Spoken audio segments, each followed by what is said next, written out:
कहानी की शुरुआत साल 1976 से होती है। एक छोटे से गांव में कुछ बच्चे खेत के पास फुटबॉल खेल रहे होते हैं। उन्हीं में दो सबसे अच्छे दोस्त थे, अब्दी और नोयान। शाम होने लगती है। एक एक करके सभी बच्चे अपने घर लौट जाते हैं, लेकिन अब्दी और नोयान कहते हैं बस थोड़ा सा और खेलते हैं, फिर चलते हैं।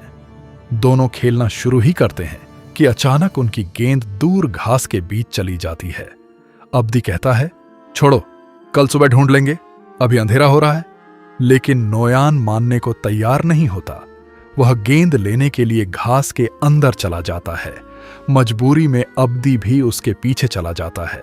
दोनों काफी देर तक गेंद ढूंढते रहते हैं। चारों तरफ सन्नाटा था, हवा भी अजीब तरह से चल रही थी। तभी अचानक दोनों को सामने एक छोटी लड़की दिखाई देती है। उसके हाथ में वही फुटबॉल थी, लेकिन उसका चेहरा देखकर दोनों डर जाते हैं। वह किसी आम लड़की जैसी बिल्कुल नहीं लग रही थी। वह मुस्कुराते हुए नोयान से कहती है, अगर अपनी गेंद चाहिए तो मेरे पास आओ। यह सुनते ही नोयान बिना कुछ सोचे उसकी तरफ चलने लगता है। अब्दी उसे रोकने की कोशिश करता है। वह बार बार चिल्लाता है, नोयान वापस आ जाओ। लेकिन ऐसा लगता है जैसे नोयान किसी के वश में आ चुका हो। उसे अब्दी की एक भी बात सुनाई नहीं देती। अचानक वह लड़की जमीन से एक बड़ा पत्थर उठाती है और पूरी ताकत से नोयान के सिर पर मार देती है। पहला वार, दूसरा वार, फिर लगातार कई वार। कुछ ही सेकंड में नोयान जमीन पर गिर जाता है। उसकी वहीं मौत हो जाती है। ये सब देखकर अब्दी के होश उड़ जाते हैं। वह बिना पीछे देखे पूरी ताकत से गांव की तरफ भागता है। गांव पहुंचते ही वह जोर जोर से चिल्लाने लगता है, बचाओ बचाओ, एक लड़की ने नोयान को मार दिया। उसकी आवाज सुनकर पूरे गांव के लोग बाहर निकल आते हैं। अब्दी रोते रोते पूरी घटना सबको बताता है। गांव वाले मशालें लेकर उसी जगह पहुंचते हैं। वे काफी देर तक पूरे खेत में तलाश करते हैं, लेकिन वहां न तो वह लड़की मिलती है और न ही नोयान। कुछ देर बाद नदी के किनारे उन्हें नोयान की लाश मिलती है। उसके सिर पर गहरे जख्म थे। ये देखकर पूरे गांव में डर फैल जाता है। अगले दिन नोयान का पिता गुस्से में अब्दी के घर पहुंच जाता है। उसे लगता है कि उसके बेटे का कातिल कोई और नहीं बल्कि अब्दी ही है। वह कहता है, झूठ बोलना बंद करो, कोई लड़की नहीं थी, मेरे बेटे को तुमने मारा है। यह सुनकर अब्दी रोने लगता है। वह बार बार कहता है, मैं सच बोल रहा हूं, मैंने अपनी आंखों से सब देखा है। तभी गांव के बुजुर्ग और मास्टर शंघाई वहां पहुंचते हैं। वह दोनों की बातें ध्यान से सुनते हैं, फिर शांत आवाज में कहते हैं, अब्दी झूठ नहीं बोल रहा। सभी लोग हैरानी से उनकी तरफ देखने लगते हैं। शंघाई आगे कहते हैं, जिस लड़की की बात अब्दी कर रहा है उसका नाम सुमाला है। ये नाम सुनते ही वहां मौजूद कई लोगों के चेहरे का रंग उड़ जाता है। कोई धीरे से पूछता है, आखिर ये सुमाला कौन है? शंघाई गहरी सांस लेते हैं, फिर कहते हैं, अगर सुमाला को समझना है तो हमें करीब 29 साल पीछे जाना होगा, क्योंकि इस कहानी की शुरुआत आज नहीं, बहुत साल पहले हुई थी। लेकिन उन 29 साल पहले ऐसा क्या हुआ था जिसने एक मासूम बच्ची को पूरे गांव के लिए मौत का साया बना दिया? अब कहानी हमें 29 साल पीछे यानी साल 1947 में ले जाती है। हम एक छोटे से गांव में पहुंचते हैं जहां सुजीमन नाम का एक बहुत अमीर आदमी रहता था। उसके पास खेत थे, बड़ी हवेली थी और खूब दौलत थी। लेकिन उसकी सबसे बड़ी कमी यह थी कि शादी के 11 साल बाद भी उसकी कोई संतान नहीं थी। उसकी पत्नी सुहानी भी हर दिन इसी बात को लेकर परेशान रहती थी। दोनों ने इलाज भी करवाया, मन्नतें भी मांगी, लेकिन उन्हें कोई फायदा नहीं हुआ। इसी बीच एक दिन सुजीमन का चाचा उसके घर आता है। वह कहता है, तुम्हारे पास इतनी जमीन है, उसका थोड़ा हिस्सा मुझे दे दो। लेकिन सुजीमन साफ मना कर देता है। वह कहता है, ये जमीन मेरे बाप दादा की निशानी है, मैं इसका एक टुकड़ा भी किसी को नहीं दूंगा। यह सुनते ही उसका चाचा हंसने लगता है। फिर वह ताना मारते हुए कहता है, आज तो तुम मना कर रहे हो, लेकिन तुम्हारे बाद इस जमीन का मालिक कौन बनेगा? तुम्हारा तो कोई बच्चा ही नहीं है, मेरे 3 बेटे हैं, एक दिन ये सारी जमीन मेरी हो जाएगी। इतना कहकर वह सुहानी की तरफ देखता है और उसका भी मजाक उड़ाता है। वह कहता है, अगर मेरी पत्नी इतनी सुंदर होती तो अब तक मेरे 8 बच्चे हो चुके होते। ये बात सुनकर सुहानी अंदर से टूट जाती है। उसे पहली बार डर लगता है, अगर जल्द बच्चा नहीं हुआ तो एक दिन उनका सब कुछ छिन जाएगा। उधर सुजीमन भी गुस्से में अपनी पत्नी से कह देता है, मैं तुम्हें सिर्फ 1 साल देता हूं, अगर इस 1 साल में तुम मां नहीं बनी तो मैं दूसरी शादी कर लूंगा। यह सुनते ही सुहानी की आंखों से आंसू निकल आते हैं। उसे समझ नहीं आता कि अब क्या करे। उसी शाम वह घर के बाहर बैठी होती है। तभी 2 नौकर आपस में बात कर रहे होते हैं। एक नौकर दूसरे से कहता है, मेरी पत्नी को भी बच्चा नहीं हो रहा था, फिर वह जंगल के उस पार रहने वाली एक जादूगरनी के पास गई। उसके बाद हमारे घर बच्चा पैदा हुआ। बस यहीं से सुहानी के मन में एक उम्मीद जाग जाती है। अगली सुबह वह किसी को कुछ बताए बिना अपनी एक नौकरानी को साथ लेकर घर से निकल पड़ती है। दोनों जंगल पार करती हैं, फिर एक बड़ी नदी के किनारे पहुंचती हैं। वहां एक नाव वाला उन्हें नदी पार कराता है। नदी के उस पार घने जंगल के बीच एक टूटा फूटा घर था, वहीं रहती थी वह रहस्यमयी जादूगरनी। सुहानी अपनी नौकरानी को बाहर रुकने के लिए कहती है और खुद अकेली उस घर के अंदर चली जाती है। घर के अंदर चारों तरफ अजीब चीजें रखी थीं। दीवारों पर सूखी हड्डियां टंगी थीं। कमरे में धुआं भरा हुआ था। पूरा माहौल बहुत डरावना था। तभी अंधेरे में से जादूगरनी बाहर आती है। वह बिना कुछ पूछे कहती है, तुम यहां बच्चा मांगने आई हो, है ना? सुहानी हैरान रह जाती है।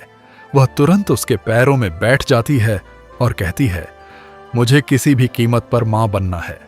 जादूगरनी कुछ देर तक उसे देखती रहती है, फिर कहती है, मैं तुम्हारी इच्छा पूरी कर सकती हूं, लेकिन इसकी बहुत बड़ी कीमत चुकानी पड़ेगी। वह आगे कहती है, तुम्हें एक नहीं 2 बेटियां होंगी, एक तुम्हारी होगी और दूसरी शैतान की। सुहानी डर जाती है, लेकिन उसके पास अब कोई दूसरा रास्ता भी नहीं था। तब जादूगरनी आखिरी शर्त बताती है, 10 साल तक दोनों बच्चियों के साथ बराबर प्यार करना। अगर तुमने किसी एक के साथ भी फर्क किया तो शैतान तुम्हारे पूरे परिवार को बर्बाद कर देगा। ये सुनकर सुहानी कुछ पल सोचती है, फिर अपने परिवार को बचाने के लिए वह उस शैतानी सौदे के लिए हां कह देती है।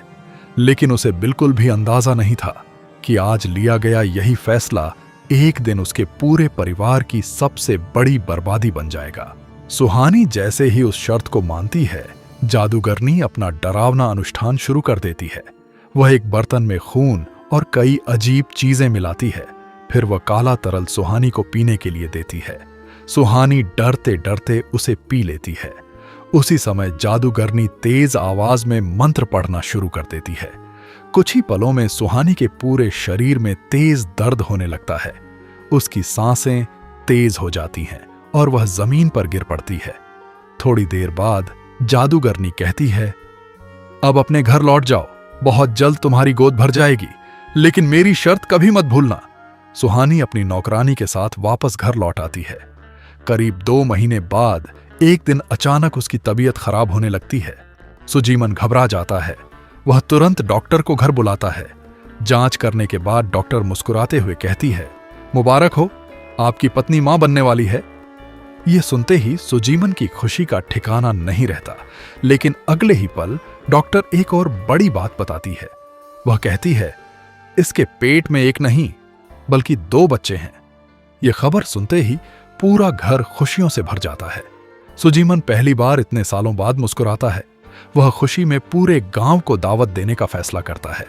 उसी दिन वह और सुहानी मिलकर अपनी आने वाली बेटियों के नाम भी तय कर लेते हैं। अगर दोनों बेटियां पैदा हुईं तो उनके नाम होंगे सुमाला और कुमाला। कुछ दिन बाद पूरे गांव के लोगों को घर बुलाया जाता है। सब लोग आने वाले बच्चों की खुशी मनाते हैं। धीरे धीरे समय बीतता जाता है और आखिरकार वह रात भी आ जाती है जिसका सभी को इंतजार था। रात के ठीक 12 बजे अचानक मौसम बदल जाता है। आसमान में तेज बिजली चमकने लगती है। चारों तरफ अजीब सी आवाजें आने लगती हैं। उसी समय सुहानी की नजर कमरे के एक कोने में जाती है। वहां एक बहुत डरावना साया बैठा हुआ था। उसे देखते ही सुहानी समझ जाती है, ये वही शैतानी ताकत है जिससे उसने सौदा किया था। ऐसा लग रहा था जैसे वह अपने वादे को पूरा होते देखने आया हो। कुछ देर बाद सुहानी पहली बच्ची को जन्म देती है, लेकिन वह बच्ची बिल्कुल भी नहीं रोती। डॉक्टर उसे देखकर कहती है, यह बच्ची जिंदा नहीं है। फिर वह उसे पास रखे झूले में लिटा देती है। इसके बाद दूसरी बच्ची का जन्म होता है, लेकिन जैसे ही डॉक्टर उसे देखती है, उसके चेहरे का रंग उड़ जाता है, क्योंकि वह बच्ची बिल्कुल सामान्य नहीं थी। उसका चेहरा बहुत डरावना था। उसी समय सुजीमन भी कमरे में आ जाता है। पहले वह अपनी मरी हुई बच्ची को देखकर दुखी होता है, लेकिन जैसे ही उसकी नजर दूसरी बच्ची पर पड़ती है, वह गुस्से से पागल हो जाता है। वह चिल्लाकर कहता है, यह मेरी बेटी नहीं हो सकती। गुस्से में वह पास रखा चाकू उठा लेता है। सुहानी उसे रोकने की बहुत कोशिश करती है। वह बार बार कहती है, ऐसा मत करो, लेकिन सुजीमन किसी की नहीं सुनता और गुस्से में उसी बच्ची को मार डालता है। सुहानी ये सब देखकर रोने लगती है। उसे जादूगरनी की बात याद आती है, दोनों बच्चियों से बराबर प्यार करना, वरना सब कुछ बर्बाद हो जाएगा।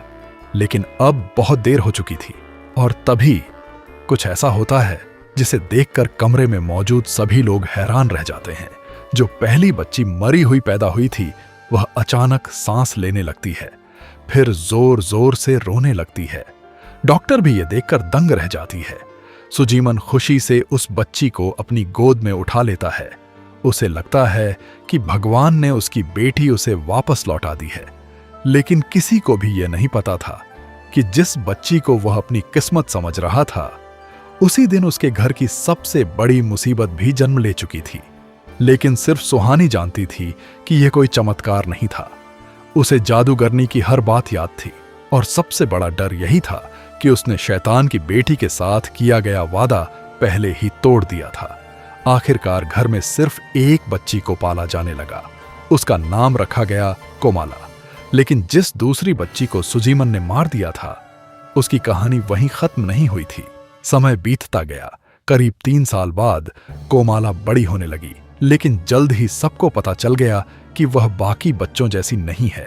उसका एक हाथ और एक पैर ठीक से काम नहीं करता था। चलते समय उसे सहारा लेना पड़ता था। घर के कुछ बड़े लोग कहते हैं, जब सुजीमन छोटा था तब उसे भी ऐसी ही परेशानी थी। बाद में वह अपने आप ठीक हो गया था। लेकिन सुजीमन को यह बात बिल्कुल पसंद नहीं आती।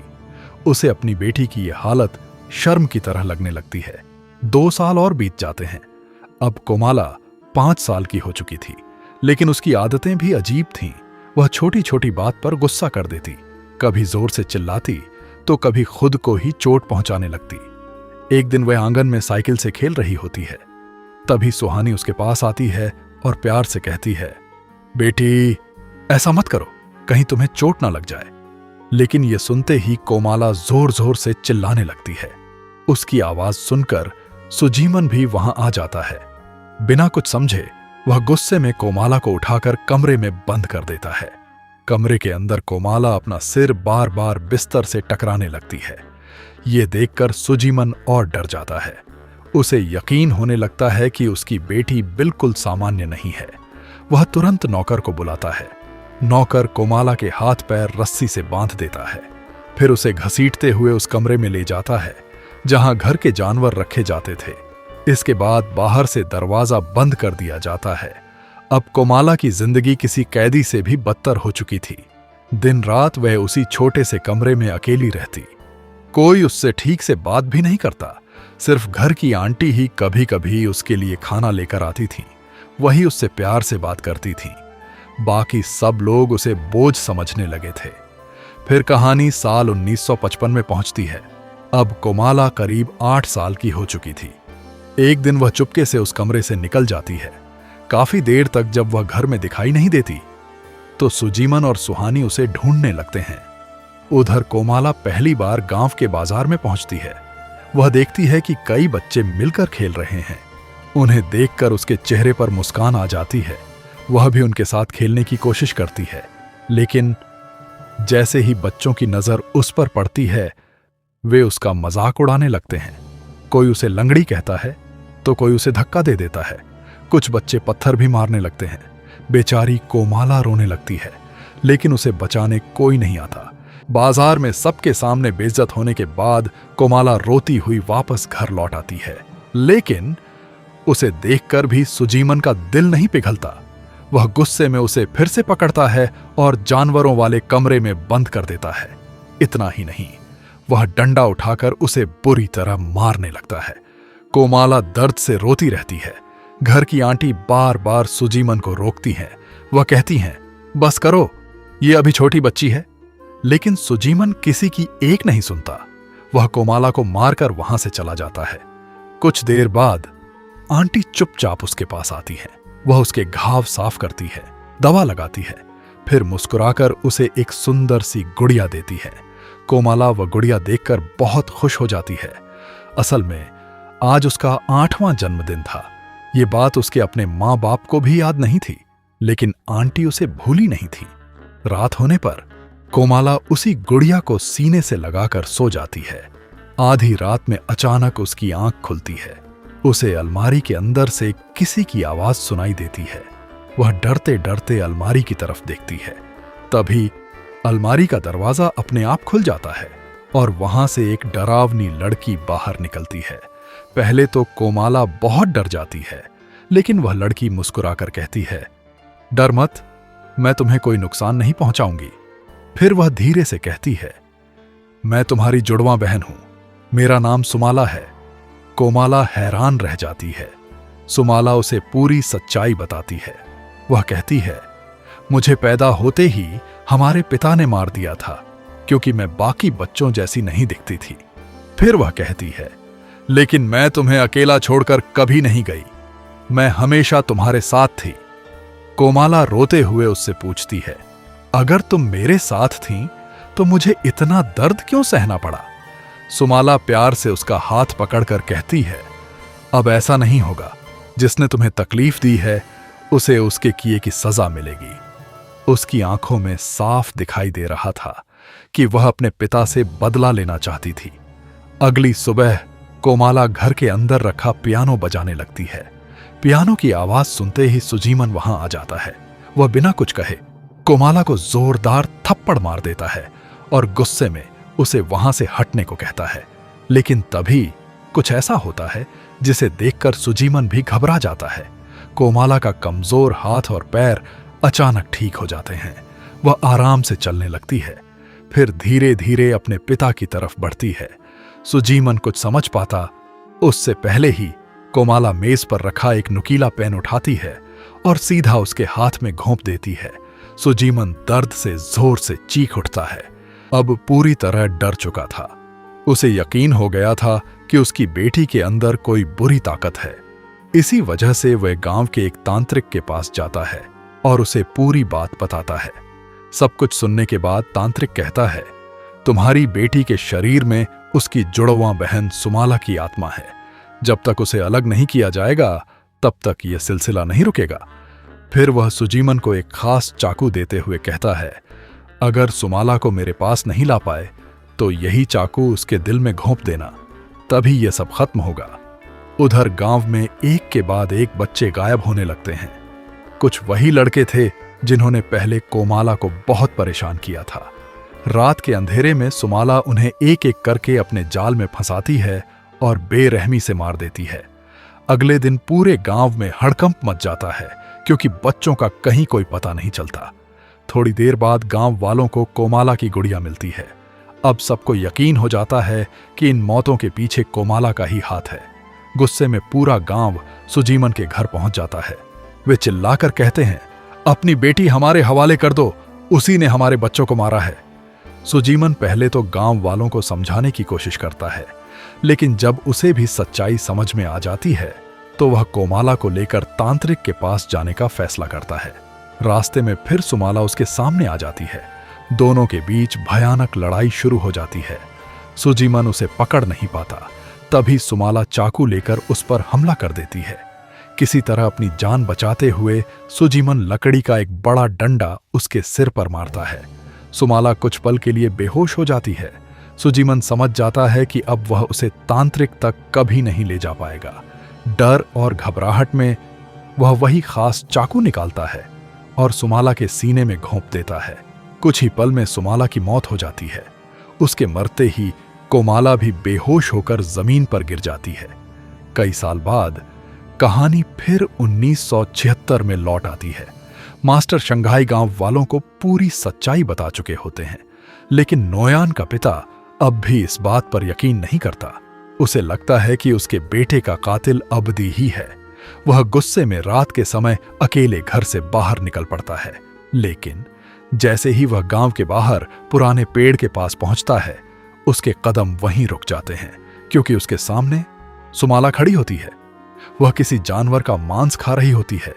यह डरावना नजारा देखकर उसके चेहरे का रंग उड़ जाता है।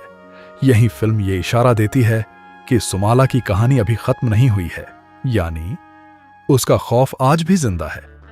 अगर आपको यह हॉरर मूवी एक्सप्लेनेशन पसंद आई हो तो वीडियो को लाइक जरूर करें। कमेंट करके बताइए कि आपको सबसे डरावना सीन कौन सा लगा। और ऐसी ही नई हॉरर मूवी एक्सप्लेनेशंस देखने के लिए ड्रीमर स्नैप्स को सब्सक्राइब करना बिल्कुल मत भूलिए।